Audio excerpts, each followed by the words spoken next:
สบายดีมื้อนี้เรามาเรียนภาษาจีนเกี่ยวกับอาชีพต่างๆจื่อเย่学生学生นักเรียน老师老师ครูหรือว่าอาจารย์军人军人ทหารจิงฉาจิงฉาตำรวจ护士护士พยาบาล医生医生ท่านหมอ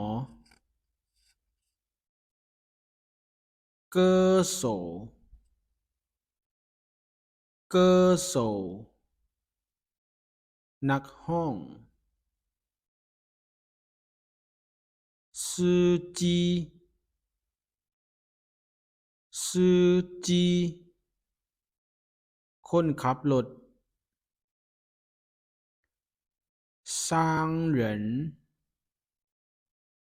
商人พ่อค้าแม่ค้า生意人生意人นักธุรกิจ飞行员飞行员นักบิน工人工人กรรมกร农民农民ชาวนา会计员会计员นักบัญชี工程师工程师นักออกแบบ翻译员翻译员นายภาษา厨师厨师พ่อครัวแม่ครัว服务员服务员พนักงานเสิร์ฟ律师律师นักกฎหมาย摄影师摄影师สร้างภาพ销售员销售员นักการตลาด外交官外交官นักการทูต小说家小说家นักประพันธ์政客政客นักการเมือง运动员运动员นักกีฬา记者记者นักข่าว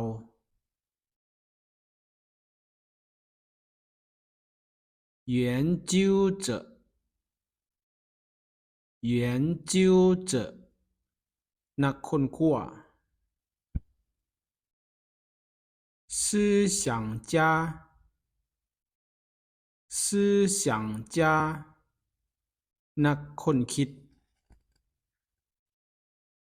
化学家化学家นักเคมี杀手杀手นักฆ่า生物学家生物学家นักชีวะ心理学家心理学家นักจิตวิทยา旅行者旅行者นักเดินทาง骗子骗子นักต้มตุ๋น足球员足球员นักเตะบอล游客游客นักท่องเที่ยว女商人女商人นักธุรกิจหญิง革命家革命家นักปฏิวัติ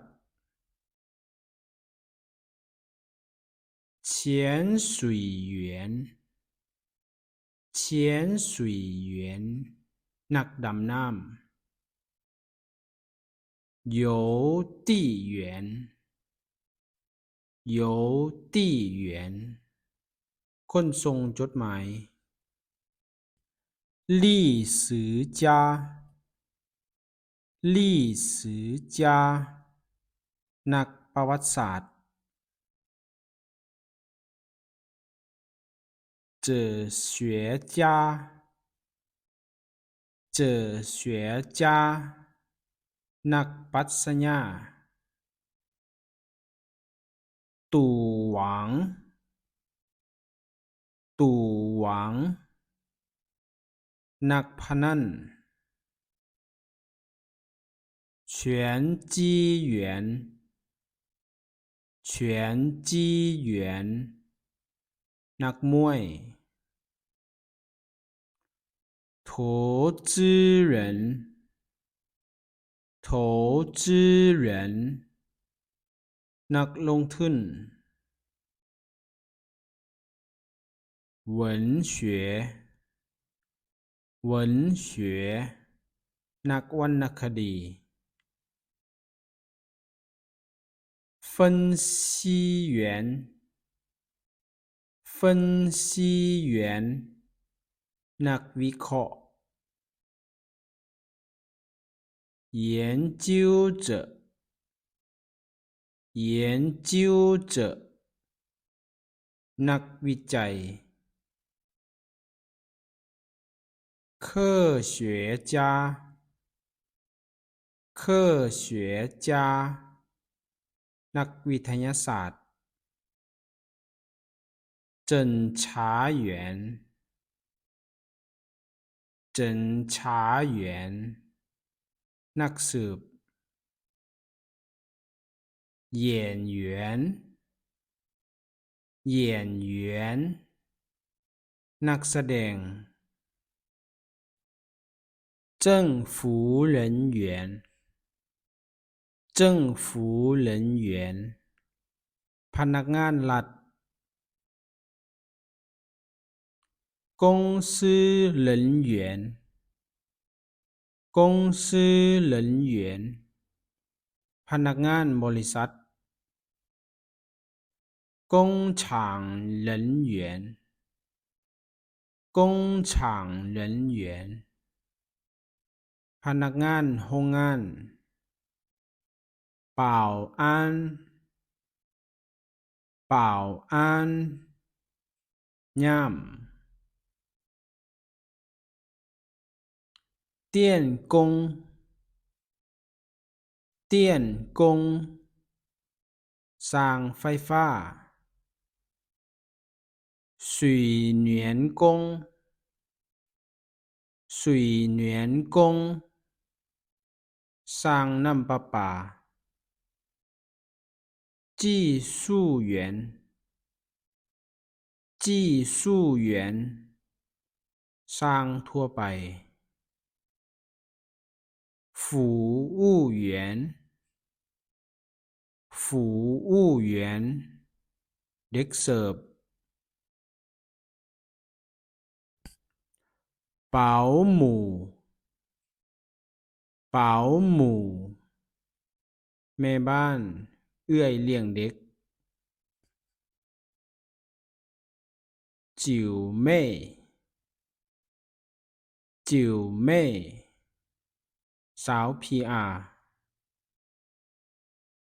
เช่เช่ต้าจาขอบใจทุกคนฝากกดติดตามแน่เด้อ